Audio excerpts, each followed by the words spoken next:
ISI agent সন্দেহে ধৃত তিনজন, যাদের বিরুদ্ধে আরো একাধিক অভিযোগ রয়েছে। সিম কার্ড এবং জাল নোট পাচারের সঙ্গেও এরা যুক্ত বলে জানা যাচ্ছে। আর এদের সম্পর্কে গত কয়েক মাস ধরে এদের উপর নজরদারি চালানো হচ্ছিল।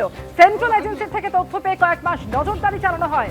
আর সেই নজরদারিতে কি তথ্য উঠে আসে গোয়েন্দাদের হাতে, আবির দত্ত আমাদের জানাবেন। আবির, এখন এটা জানা যাচ্ছে যে কলকাতা পুলিশের এসছে তারা সেন্ট্রাল এজেন্সির কাছ থেকে ইনপুট পায় এবং এরপরে কমপক্ষে 2 থেকে 3 মাস তারা নজরদারি রাখছিল। এবং তারপর এই যে তিনজনকে ধরা হয়েছে, তাদের যে অপারেশনে ধরা হয় সেই সময় তাদেরকে ধরার পর স্থানীয় পুলিশের কাছে দিল, যেটা তারা জানতে পারছেন যে সেন্ট্রাল এজেন্সির কাছ থেকেই প্রথমে ইনপুট আসে। পরবর্তীকালে তারা তথ্য প্রমাণ সংগ্রহ করে দেখতে পান যে বিভিন্ন সেনা অফিসার, সেখানে কর্নেল রয়েছে, ব্রিগেডিয়ার রয়েছে, তাদের বিষয়ে তথ্য নেওয়ার চেষ্টা এটা চালিয়ে যাচ্ছিল।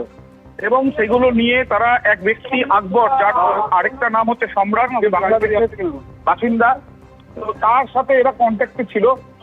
যার সঙ্গে এদের যে যোগাযোগের পেছনে কারণ কি সেই বিষয়টাও জানার চেষ্টা চালানো হচ্ছে। আকবরের খোঁজ এখনো পর্যন্ত নেই, কিন্তু আকবরের সাথে যোগাযোগ রেখে এই জিনিসপত্র বা বিভিন্ন তথ্য সেগুলো কেন পাঠানোর চেষ্টা তাদের ছিল বা তাদের কি উদ্দেশ্য ছিল, এই তথ্যগুলো সংগ্রহ করার পেছনে সংগ্রহ করার যে চেষ্টা তারা করেছে, সেই চেষ্টার পেছনে কারণ কি এগুলো জানার চেষ্টা চালানো হচ্ছে।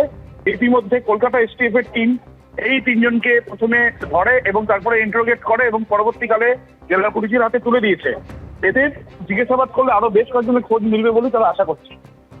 ধন্যবাদ আবির।